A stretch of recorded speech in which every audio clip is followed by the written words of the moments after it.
China recently became the first country to introduce digital yuan, and with this, it stepped into the world of cryptocurrency. Officially, the government stepped into the world of cryptocurrency.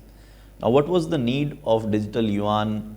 How far the planning goes? When was the planning started? What was the need of going for a digital yuan, a cryptocurrency backed by renminbi or yuan? Before we talk about it, let's first talk about currencies. Now we know currencies we have been using as far back as we know. Since the time people started to read and write, they start keeping accounts, there had been currencies. So barter system might have ended when people started to read and write and keep accounts. Then they started with currencies. And certainly currencies make your work a lot easier. It is easy to trade, it is easy to measure different things to buy and sell. So currencies certainly make buying and selling or trade or exchange much simpler. But is currency should be regulated by government, or can we have currencies which is not regulated by anybody, no government, national or international? Could there be any currency like this? So for this, let us take an example first. Suppose I go to a city or a place which is far, far away from my home, and I take with me some gold coins. Now I go to a distant place and I exchange these gold coins with the people there in change of their local currency, and I am able to buy goods that they have. I exchange my gold with their goods, and their currency was the first point of exchange. So in this two-tier process, I first change my gold to their currency and then their currency to the goods that I wanted. Now, why did they change the gold with their paper currency? For two reasons. First, they realized that the gold has value. It is valuable, and everybody know that it is valuable, and they would be able to further exchange this gold for other goods. Second, they know that gold is in limited supply. It is not infinite. Gold has limited supply. So two things made my currency. First, it should have a controlled supply, a limited supply, and number two, everybody should realize, or the economy, most of the participants of the economy should realize that this good is valuable. So gold is valuable, and we can safely exchange this gold with somebody else. So they took my gold, gave their currency, and further their goods to me. So this transaction was not controlled by any government. I had my gold, I exchanged their goods. I could have directly exchanged their goods without needing to go through their currency as well. So this was a transaction without any official government or party controlling the money supply. Now let us take another example. Suppose in a small place, in a village, they have a production of 100 gold coins per year, which means their GDP or their annual production of gold coins is 100 gold coins per year. And at the end of the year, they decide that because they are making 100 gold coins, they should set aside 10 gold coins for public work, for example, healthcare, infrastructure, for watchmen. So they appoint a contractor which is called government. So they appoint the government and tell them that this is 10 gold coins. These are 10 gold coins which we have collected out of our total income of 100 gold coins. And with this 10 gold coins, you have to manage watchmen's salary, health and sanitation, some primary infrastructure like schools and health, education and health. So you have to manage all these services with this 10 gold coins which we are giving to you. And the contractor, the government says, okay, fine, I take this 10 gold coins and I will try to manage whatever best I can manage. So this is first scenario. Now people here are the party who are controlling the supply.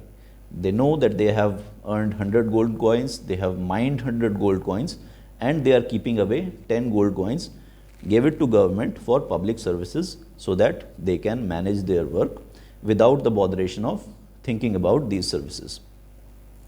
So in this case, government is the servant. Now take another scenario. In other scenario, government says that whatever you earn, it will go through me first and to you later. So it is not your choice that out of the 100 gold coins that are mined, you give me 10. It is my choice that out of the 100 gold coins that you are mining, how much I should give to you. Now this completely changed the scenario. From the first case, from government being a servant, government suddenly becomes a master or a controller of everybody in the economy or in the country. So these were the two scenarios. Now financial authority or financial autonomy in way of or by means of controlling the currency supply is the most valuable authority or power any government can have. If they don't have the financials, the control over the financials, control over the money supply, they are really, they don't really have any strength to do anything. Because even if they have to control the police or the army, they have to pay them. They have to pay them money because nobody is going to work if they are not paid.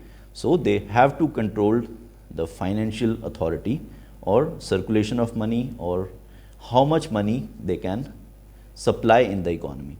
Now remember, the first thing that made a currency valuable was it should have a limited supply. Now this is what the governments really don't like, because they want to have more expenses, they want to spend more and give less to the people. Now when did this scenario change? Let us move to a time in 1971. Prior to 1971, the world was on a gold standard. Gold standard means that every paper currency that you hold, it was exchangeable to metal gold whenever you wanted or on demand.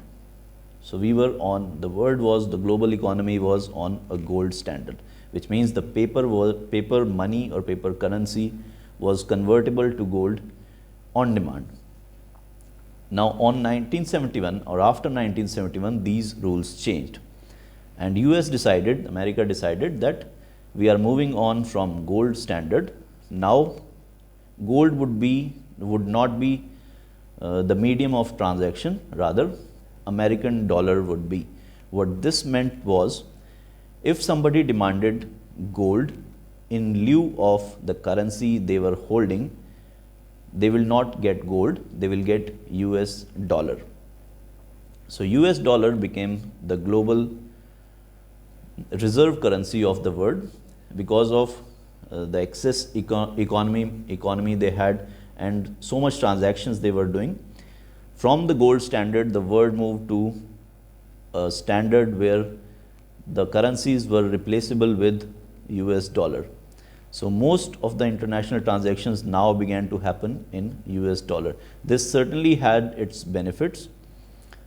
The trade was easy, but the most important benefit of this was that currency supply could be expanded now. By using banks, the currency could be expanded because gold has limited supply. You cannot create unlimited amount of gold.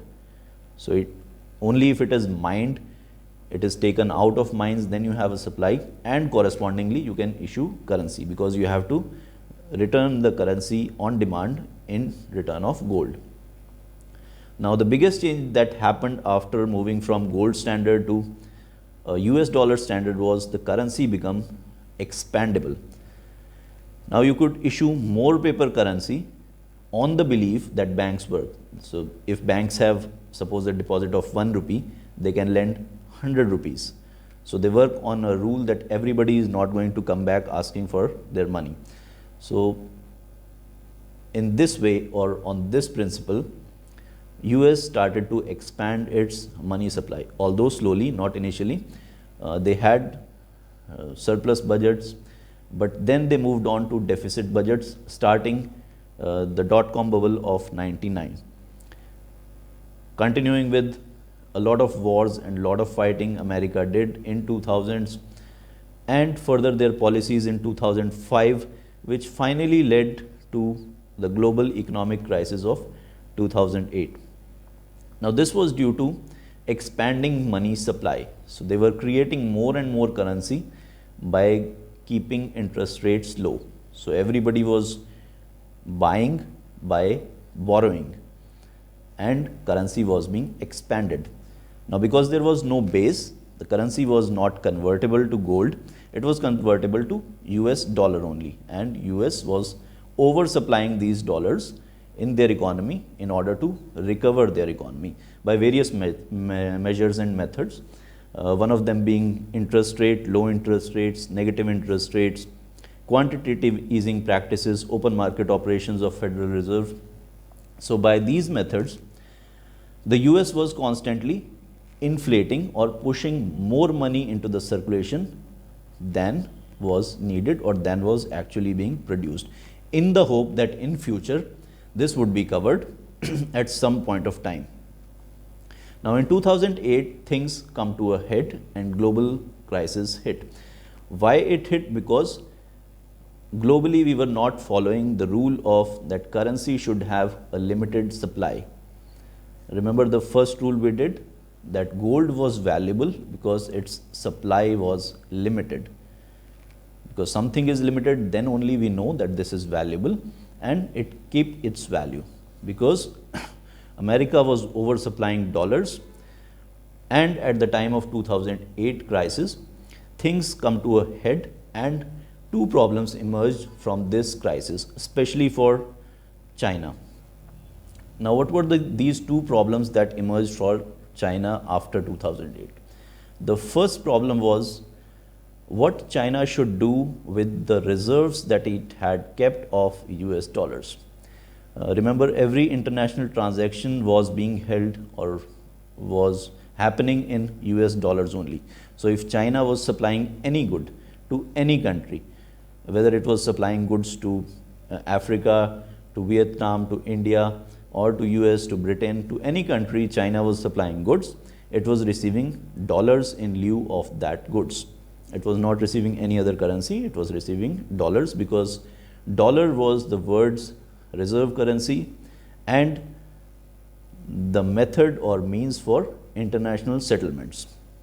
So China had accumulated a lot of dollars, and when 2008 crisis hit and US further come out with quantitative easing, pushing up more supply of US dollars, it became a problem for China, a very big problem.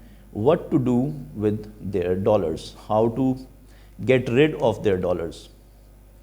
Because more money supply, more dollars in the market would mean that the dollars that China is already holding, they would lose their value. More dollars, more supplies, the existing value of dollars reduce, or inflation in dollars. So this was the first problem. How to get rid of the dollars they were holding, which they have earned in previous 20-30 years by doing extensively export-based trade with global world or anywhere in the world. They have done they had an export-based economy. How to get rid of those dollars? So the method they tried, so both the problems were solved in 2014. The first of excess dollars. How? In 2014, they started with their Belt and Road Initiative, or this global infrastructure development. The purpose to get rid of these dollars. How to get rid of this? To spend money in international infrastructure development, so that the dollars get out of their hands and move on to other parties. And in the process, international infrastructure could also be developed. Business infrastructure could also be developed, which would further help China's interest and increase their political and business reach. So this was the first problem and first solution.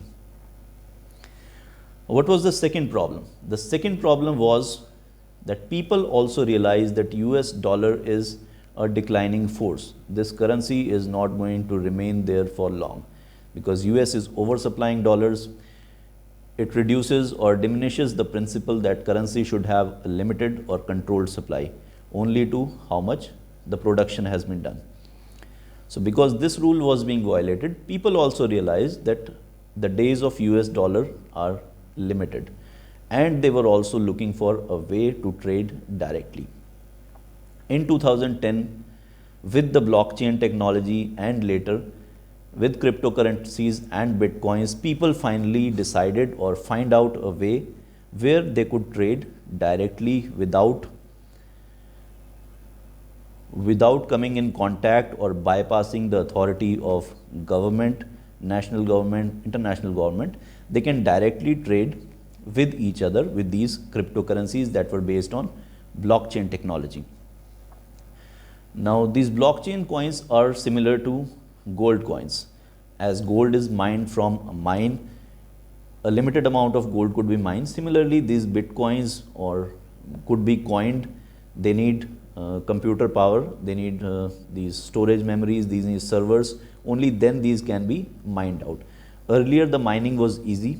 As these developed, it became difficult to mine. So their prices also increased.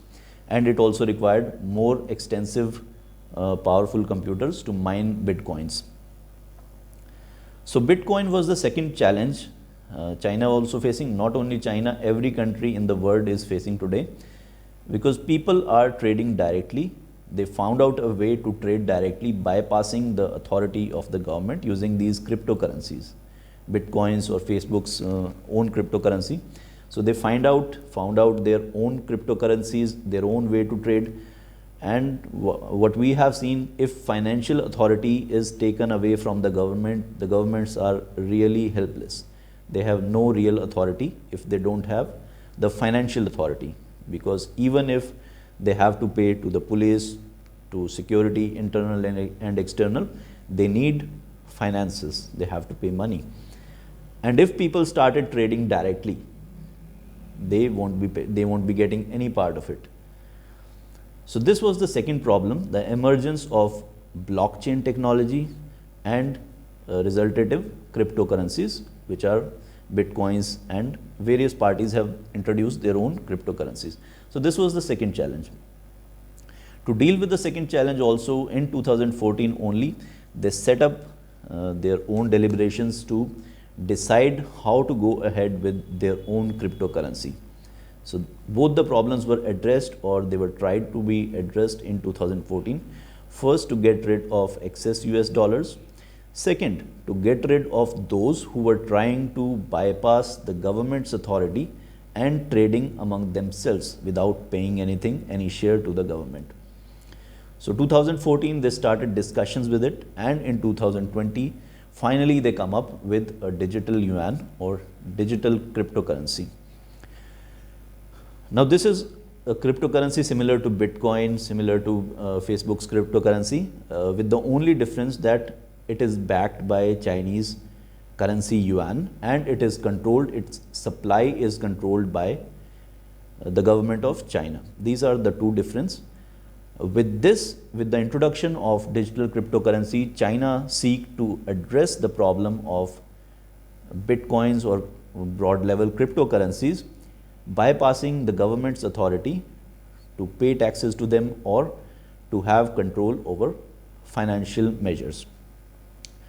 Going forward, how this looks like moving forward is that more and more international settlements are going to happen with this cryptocurrency, because it is controlled, and China has extensive business dealing with its partner at a global level. So it looks like that this digital currency is going to be used more and more, not just within China, but outside China as well. And other countries are also going to follow a similar path of introducing either their own cryptocurrency or in some ways regulating other cryptocurrencies or bitcoins like cryptocurrencies based on blockchain technology, because blockchain technology and cryptocurrencies bypass the government's authority to collect, to regulate money supply. And when this authority of regulating money supply is taken over from the governments really become helpless or powerless, or in a way, complete paper tiger.